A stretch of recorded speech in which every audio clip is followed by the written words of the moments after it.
I'm good. How are you, Ibou? I'm good, and thank you for accepting my invitation. Thank you very much for inviting me. It's much appreciated. You're really Pikine Diaspora.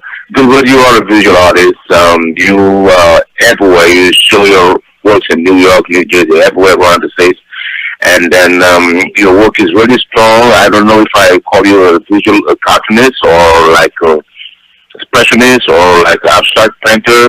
Yeah. Well, thank you. Yeah, I don't know. I think it's kind of related to cartooning because that's kind of where I started when I was very young. You know, drawing cartoons and caricatures and things like that. I think what I'm doing now, or what I had been doing, is cartoon related, but it's abstraction in some way, in collage. They tend to look very messy, actually, but they're complicated. I like to work with paper, and I like to do collages, and I like to use my own work in pieces. So there's a lot of puzzle work to them as well. But they do tend to be colorful and complicated. Yes, they are, and it's like a lot of drawings and with a lot of drawing and a lot of pencil. Yes. Ink, charcoal, virtually anything I can get my hands on. I like to work with what I call humble mediums, inexpensively, which I think is important, certainly for me. I tend to use all kinds of different materials. I'll use ballpoint pen, I'll use pencil, I'll use dirt, I'll use all kinds of different paper, a lot of found materials as well. I like to use things that I find and use things that I already have and reuse old pieces of work. I think it started, there's an artist who I very much admire named Lee Krasner, Lenore Krasner. She was a brilliant artist, and she was also married to Jackson Pollock. And I saw some of her work many years ago in a museum, and I was stunned by the beauty of it, and also by the fact that I realized that she had torn many of her drawings and sketches, torn them into strips and pieces, and reused them again in an abstraction. So there was a mixture of paper and canvas and her old drawings, and then paint on top of them, and all kinds of things. And I'd just never seen anything like that before, and it opened up a whole new idea for me, which is that I could use my own work again and again and again and again and again. So I tend to cannibalize from myself. I'll go through old drawings and things that I might have discarded and find that I can use them again in this way. Yes, and then you work in large scales and collage with large scales. How do you start working in those kind of big scales? What actually happened is that I, with these particular collage pieces, I'll call them paper paintings, I actually started small. And I was working in a small book that I had made, a small sketchbook of a piece of paper about 9 inches by 6 inches. And, so they were mini paintings. They were small paintings, a whole series of them. And then I started putting them together. I started combining them and attaching them, and then they began to grow. So as a result, I would have a large piece that was made up of many, many small pieces. So again, it's like a combination. The small works are a combination, and then I would combine them with each other and make a large work. So a large work is actually made up of many small works. I think it's kind of interesting. I enjoy making them, and people tend to like to see them. Yeah. For me, they kind of look like a mixed media drawing. Yeah, that's exactly right. It's all mixed up. It definitely is mixed up. But it combines a lot of different things that I like. Works by Robert Rauschenberg meets Jean-Michel Basquiat. I mean, of course, these are luminaries. These are icons of the art world. I'm in no way comparing myself, but I mean, I am saying that they were large influences. And so the works that I make tend involve that. And your lines are sometimes very strong, very big, sometimes like very thin, and then you're facing sometimes faith in the world. Yeah, that's right. Yeah, a lot of them have to do with history. Sometimes, and particularly African American history. One piece that I developed over a number of years came out of just reading and renewing my education, as it were, on the period of the late 60s and the early 70s in the United States with the civil rights movement and a lot of the historical figures involved. And recently I've, of course, because, the state of the political social world right now is such as it is. I find that a lot of those works that I made that referred to the 60s and 70s are more relevant now than they were then. So of course I have to start making other works. Yeah. A lot of the stuff that I do has a lot to do with what's going on around. I guess there's a fire truck going by. I guess in that sense, you could say that there's a lot of politics in the work. Yeah. Yeah, I mean, how do you define African American art? Is it only? I mean, I would like you answer the question. How do you define African American art? Is it social? Is it political? Yeah, that's a good question. I don't know how to characterize it because there's so much different variety. But I would say that just in terms of the United States of America in 2016, it seems if you're black and you're making art, it's very difficult to separate that from politics. I personally don't wish to. I want my work to remain in a area of that's aware of things that are going on, of social events and things like that. So I think that generally speaking, to be black is to be political. This is just my opinion.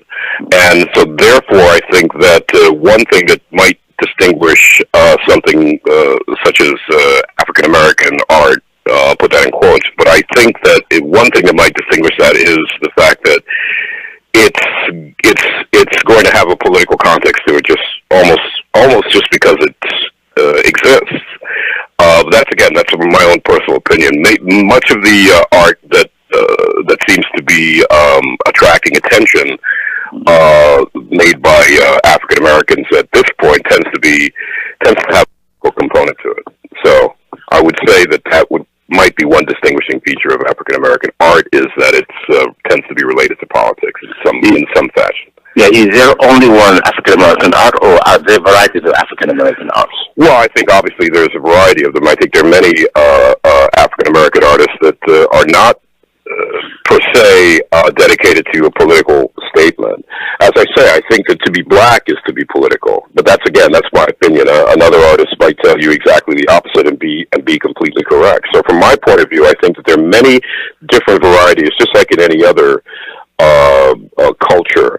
But I think that, generally speaking, certainly it'll be viewed that way. Whether or not it's meant to be political or not, it seems to me that it'll be viewed that way because of the nature of the times we live in. I think that black artists, again, this is just my opinion, but I think that all artists, especially now, have an obligation to say something about what's happening in some way. But then again, I think that art does that naturally anyway. I think that even an African American artist who might paint flowers and with no political context at all, that doesn't necessarily mean that it's removed from it. In the eye of the viewer, or certainly the critic, if that makes any sense. So I think there's a big variety, but I think that generally speaking, the art is going to certainly be viewed, if not be made, with an eye toward some sort of commentary or statement about the state of times that we live in, or the state of or the life and times of the particular artist. Certainly, the individual. So you, as an African American artist, how do you convey or show your identity through your art? Well, what I like to do is, because I have a background in cartooning and and things like that, that is automatically related to political or social commentary. See, I started when I was a kid by drawing strip cartoons and then drawing caricatures and drawing people's faces and stretching out their arms and their legs and their noses and things like this. I was always very interested in the face and in portraiture. So it starts there, and, you know, so with a background in cartooning and commentary, it's, of course, that's going to be involved in most of the stuff that I do. And again, a lot of times with that, you know, I'm reading what's happening in the newspaper or hearing about things that are going on in the world, and in some way they tend to seep their way into the work. You know, that's how I mean, I want that to occur. I don't want them to make works that are necessarily divorced from, you know, from the times that we live. Yeah, the reality. But you know, it's not. I don't think that it's. I don't necessarily say that. I think that all art does that naturally. I don't think that it's something that one needs to set out to do. I think it happens naturally, and especially if you're African American, I think it happens naturally. I think that because we are viewed, you know, in a way that's obviously different from the way that other individuals are viewed and dealt with differently in certainly in the United States, it affects the works that we make, and I think that's a strength. You know.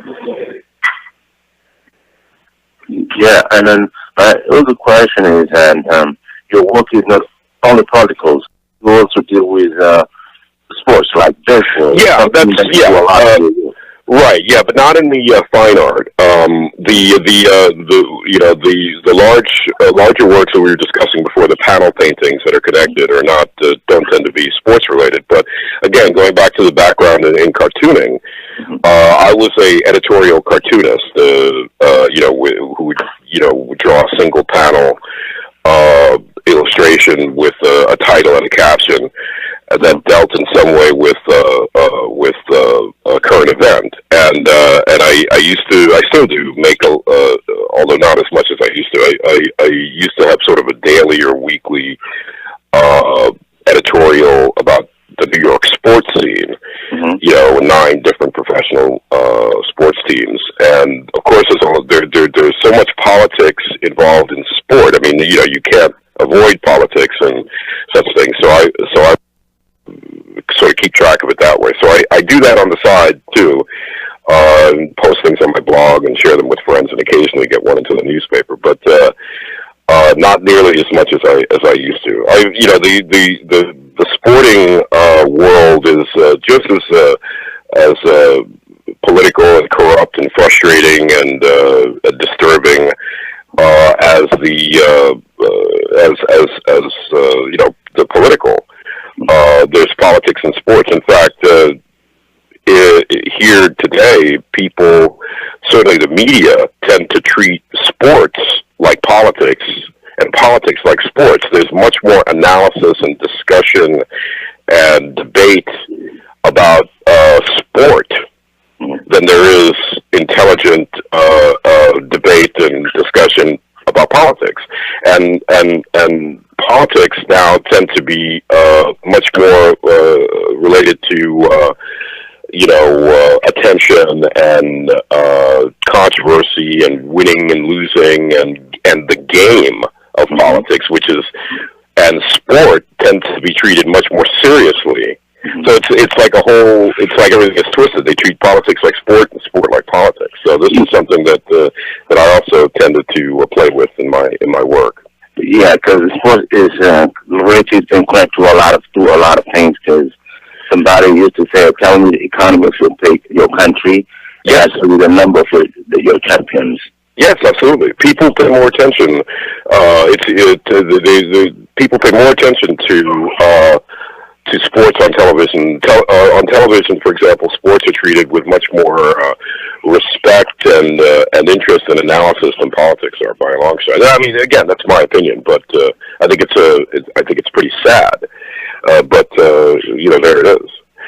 Yeah. But yeah. And Gilbert, you also travel a lot. You recently went to Jamaica, right? Kingston, Yes, Jamaica. I did. Yes, I was very happy to be invited by a good friend of mine here in Jersey City, John Basante, who is a local artist, and he's a Jersey City resident for many, many, many years, and he has been living part time in Jamaica for many years, and he was the gentleman that owned the one of the spaces, a gallery here that I used to curate in, and he has some land in Jamaica, and he's built a very beautiful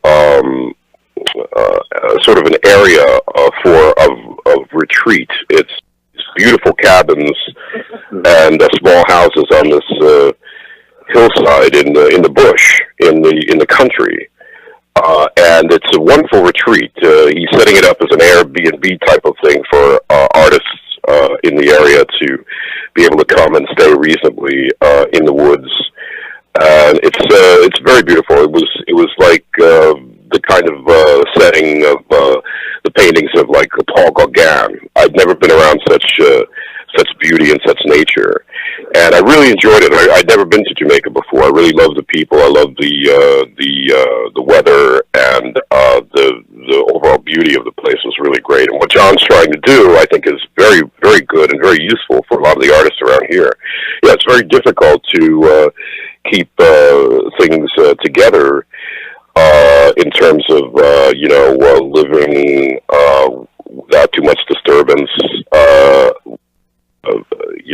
The economy, all kinds of different pressures, affect. I mean, the arts are not supported here in the United States at all. In fact, you're sort of an enemy. The state views you not as a friend, but as an enemy. And in New York, the rents and the cost of living and things like that make it absolutely impossible for an artist to exist there. So what John's trying to do is create sort of a safe space that people can go and stay for 10 days or a month or 2 months and live, work, paint, and discover. And it's very, very, very beautiful. It's highly recommended. As we're speaking now, the fellows in Buff Bay is where this is located, are working to build more cabins and wire them with electricity and internet and everything like that. It's very, very good. It's called Loveland, and I found it to be very useful for me. I've never had a chance to get away in the winter before, so that was revolutionary right there. Yeah, I met John a few years ago, and he was telling me about the presidency that President King's in Jamaica, and which is like a good thing. Did you get a chance to show your work or do something like in the Jamaican art scene? Not yet, but I will. I'll be going back in a month or two. John is at work constructing a space there to show works, and while I was there, I did meet a number of locals who and we enjoyed each other's company, and I made a lot of drawings, a lot of sketches. Everybody loved them, and I loved them, and everything like that. So we're looking forward to, in the near future, to having a proper gallery where the locals can come walking right up the hill and spend the afternoon around beautiful works, that are inexpensively made and inexpensively sold. It's a very idealistic, altruistic thing that John's trying to do, and he's succeeding at it. And I just had a wonderful time. I can't wait to go back. Yes, and now the work done in Kingston, Jamaica, are they going to be shown in Jersey City or New York? No, I think that it's wide open. If it works, I think the things will lead toward Kingston, perhaps even to Montego Bay, and of course back to Jersey City and New York. And the possibilities are endless. The point, of course, is to have a good place for all the artists around here and in New York and other places like that who know John and who know the community, to have a chance to go and and recreate themselves, and also get a chance to show works and to a community there that doesn't often get a chance to see work made by in Buff Bay. There's a lot of there aren't a lot of galleries there, to say the least. So I mean, this would be something that would be very useful for the artists here and for the artists and the people in Buff Bay. It's a small scale. I don't think John is attempting to open up the Jamaican market necessarily, but what he is doing is even better, which is just giving artists a place to rest and a place to stand. And it's taking place in a wonderful tropical setting. With some hard work and a little bit of luck, it'll continue to grow, and there'll be more and more spaces. I think John intends to build as many cabins and chalets as he can, and have them available inexpensively for artists to come and use and create their work, and to create a community there, create a very simple and very straightforward community of artists and locals. Yeah, I think that's a very good thing, because that may lead to an international art community where artists from everywhere can go do the work. Absolutely. And then, Gilbert, you had a gallery. You opened a gallery a few months or a few years ago. I did. Tell us about that experience, please. Yeah, it was. I did. I closed it on September 1st, but I opened it in January. There were a number of difficulties that I ran into, but they weren't necessarily related to the basic difficulties that anyone would have opening a gallery. What happened was I had been curating shows at a space here in Jersey City called the 58, which, as I mentioned before, was owned by John Basante. And I had a lot of fun and a lot of good experiences doing it. It wasn't the first time that I curated, but it was the first time that I had access to a space consistently that I could use. And so I started to get a lot of my illustrating cartoonists and other artists such as that I knew that usually don't have access to gallery walls. Animators, storyboard artists, caricaturists, things like that that make beautiful work on paper, which is what I was focusing on. They don't usually get access to a gallery. So I decided that I wanted to try to do something about that. So I talked to John, and I started to curate these cartoonism shows, which were, just a loose association of artists that I knew and whose work, and sometimes who I didn't know, but whose work I knew, that I thought related in some way to the sort of cartooning, fine art, commentary aspect that I like to stress, and I thought could be interesting for people who don't usually get a chance to see works like that in a gallery setting. And it was successful. Then, of course, the building John sold the building, and the gallery was closed, and I started to look for another place to continue these shows. And I happened to find myself in Asbury Park, New Jersey, a beach town down the Jersey Shore, in November of last year, and I saw a space in Asbury Park that I thought was affordable, and that I decided that I would rent and open my own cartoonism gallery there.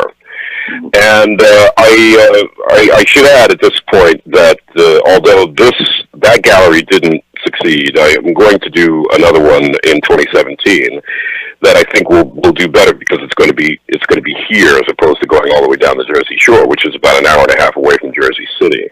Yeah. So I did. I rented the space. I announced it. I began to talk to artists and plan shows. But of course, the difficulties soon came to be very clear. It was too far from Jersey City, where all the artists are that I wanted to work with reside. It was far away from New York. It was difficult to get to. I had a partnership arrangement that failed, and so found that I was pretty much supporting the whole enterprise on my own, out of my own pocket.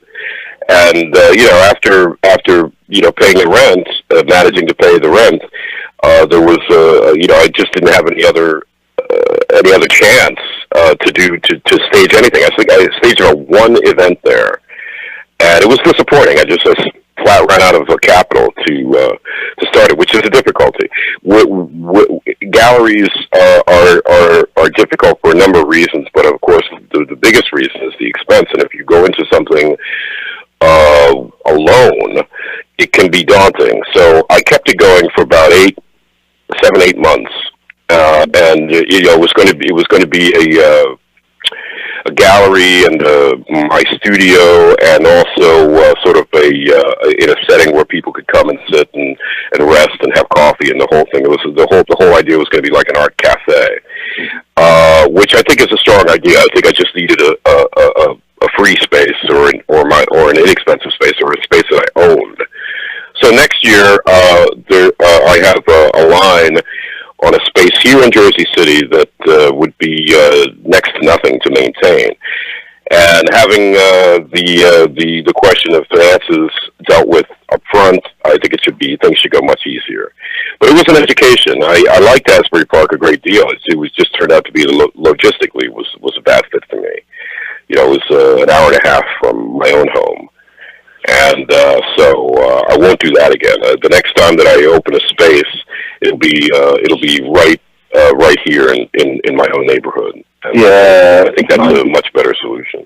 It's kind of disappointing, but I'm glad that I did it, and I'll be back again. So and I was talking to somebody and was telling me that in election year, like the art sales dropped a little bit. Is that right? Well, I found that it's difficult to most of the sales that I've made are I don't have any. Collectors are very difficult to even think about. The economy is so bad right now, and the art world is stratified. I mean, there's an echelon at the top. Just like socially, there's the elite, and then there's everyone else. And so the whatever sales that I've made tend to be private, personal. A lot of work moves between artists. Sometimes you get family members and acquaintances who will purchase your work. What I was trying to do in the space, and what I'm going to try to do again, is make things inexpensive and get open up the notion that people can buy reproductions easier, that you can buy a print of someone's work at a low price. The whole idea that I wanted to do was to try to get myself and other artists that I was working with to use inexpensive materials, to get involved with printmaking, to put their work on T-shirts or on as many different ways that you could to sell, so that someone could walk into the gallery, see an original painting on the wall that might be out of their price range, but still be able to walk away with a reproduction of that work for $20 or for $30, and to get work circulating through communities that don't usually collect art. I'm not really interested in trying to open up sales among the upper echelon. That's wonderful if it happens, but I think that there's an equally fertile market that hasn't been plumbed yet. I mean, I wanted people to be able to go in and out of my gallery the way they go in and out of a delicatessen. I want people to come in, buy a piece of art for $20 and walk out, and come back and walk out and come back and come back. I wanted people coming in, on a regular basis. And I wanted this to be people that aren't usually served by the arts community, poorer folks, people that don't go to the city, people that live in the neighborhood, kids that ride, that make skateboard, or that are playing basketball, or hanging out. They need to be served as well, and the whole gallery setup, the way that it exists now, is sort of in opposition to that. and I want to try to create something that's different, that feels different, and I think that's where sales can come from, not necessarily from trying to attract the upper echelon, but from trying to serve the other people. I think it's and I've seen it work. I think that it's a viable thing to do. The difficulty runs into the fact that the real estate is so expensive that it's your overhead is such that you can't most galleries can't afford to think about focusing inexpensive reproductions to people without a lot of spending money. They can't focus on that to make their nut of $5,000, $6,000, $7,000, $8,000 a month to pay the rent. That's kind of what I ran into on a smaller scale in Asbury Park. But I think that if I have a free space or an inexpensive space or even out of my own backyard, you can still create a buzz and get people coming in who just don't normally go to galleries.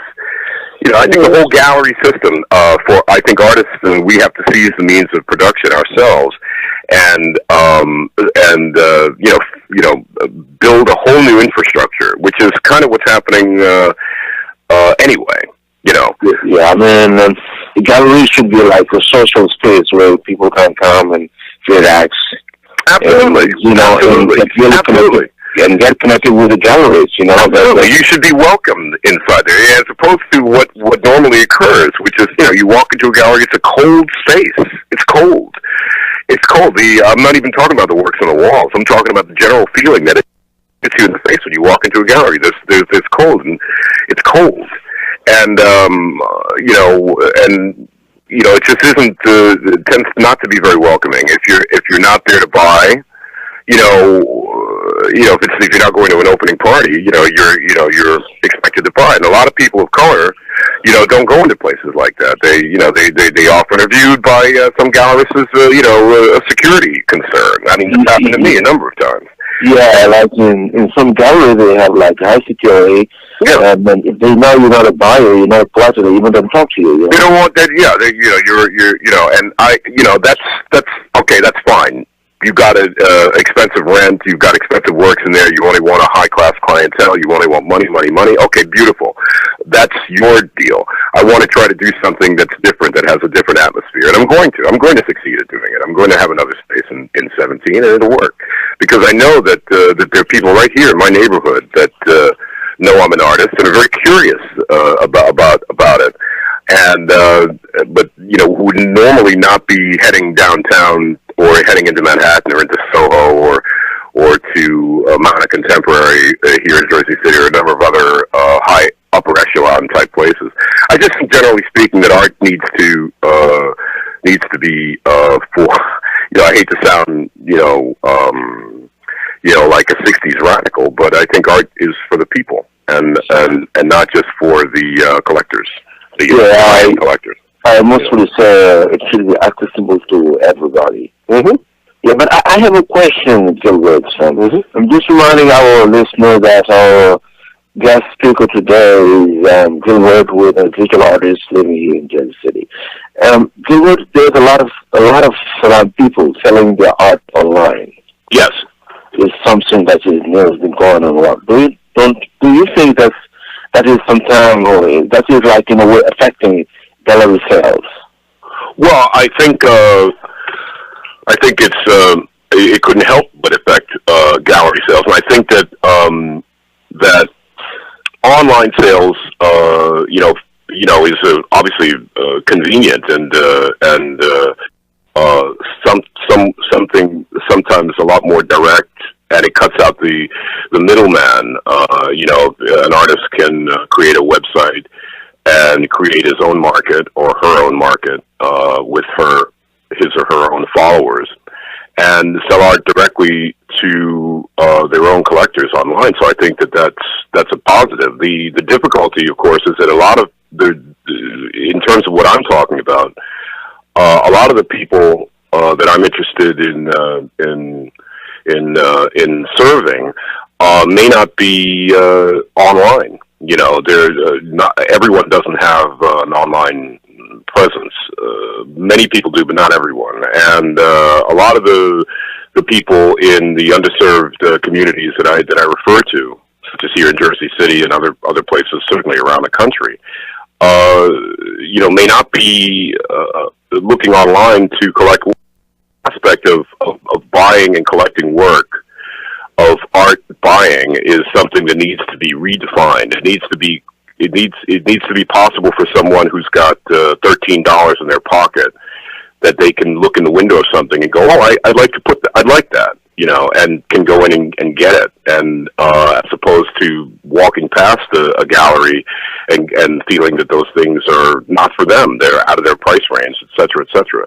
But I think that online, obviously the internet has revolutionized everything. So, for example, in whatever I may do with this gallery idea in the future, there certainly would be a component for people to make purchases online, and it would also, my idea is to be able to serve both markets. If a person with lots and lots of money comes in, and they can buy something that's very expensive, but if a person with very little money wants to own something and put it on their refrigerator, they can get a copy of the same fine work. I want some of the brothers and sisters in this little neighborhood right here to be able to have some fine works by a lot of the artists that I know that they can put up in their houses. There's no reason why they can't. Okay, let's talk about our neighborhood, Jersey City. You an artist, and you've been showing here a lot, and there's been like a lot of changes in the art scene in Jersey City. How can you define or talk about that? Yeah, well, I've been here 10 years now, going on 11, here in Jersey City. I grew up in New York City, and went to art school there and studied and worked and the rest of it. And I moved over here in 2005, because it was possible to live. New York had become impossible to afford. So when I got here in Jersey City, I found my delight, that there was a small, strong community that existed here for many years of artists and galleries and things like that. Of course, very swiftly, it began to expand and explode and gentrify, and right now, it's sort of right at the point where it's about to really explode, which is both a good and a bad thing. There are a lot more buildings going up in Jersey City now, a lot of skyscrapers. There's the business community is moving over here from downtown. Post Hurricane Sandy, there's been a lot more artists that are finding studio spaces here. A lot of some of the big names have moved in. So the art community here definitely is exploding. And at the same time, the same things occur already here. As I mentioned before, the space that I was showing at was sold, and there's going to be a condominium there, and so it's already right in that period where it's beginning to be more commercial. So, but the good thing about Jersey City is that there's enough, I believe, is that there's enough room for everybody. There's room for the, commercial, and there's room for the non-commercial.